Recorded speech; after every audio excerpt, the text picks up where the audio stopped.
this question before us.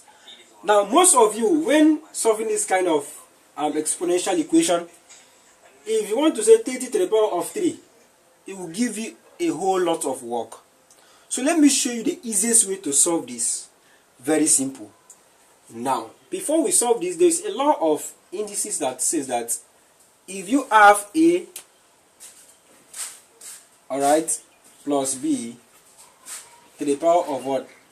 Let me use multiplication, alright, to the power of x. This can be expressed as A to the power of x multiplied by what?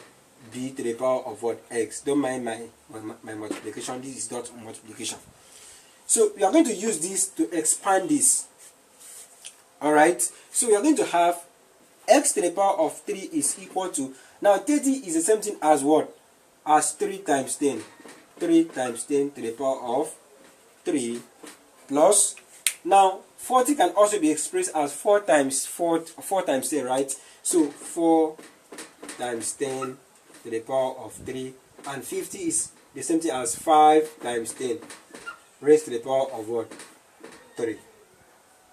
Alright, so what we are going to do next is, now from this law of indices, let's apply it in this place and see what we are going to have. So we are going to have x to the power of 3 is equal to, now expand this in this form. Okay, we are going to have 3 to the power of 3 multiplied by 10 to the power of 3 plus the same thing applicable here, 4 to the power of 3 multiplied by what? 10 to the power of 3 plus 5 to the power of 3 multiplied by what? By 10 to the power of 3.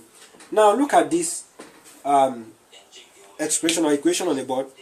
Now we have 10 to the power of 3 here, we have 10 to the power of 3 here, we have 10 to the power of 3 here. So we can easily factorize 10 to the power of 3 out of this. So we are going to have x to the power of 3 is equal to 10 to the power of 3 is factorized out.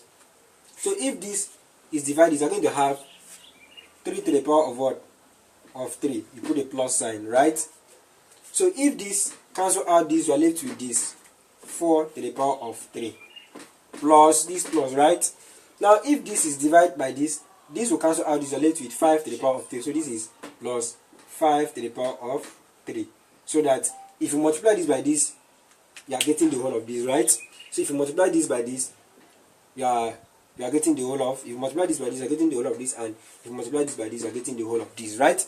So what we are going to have is x cubed, or x to the power of 3 is equal to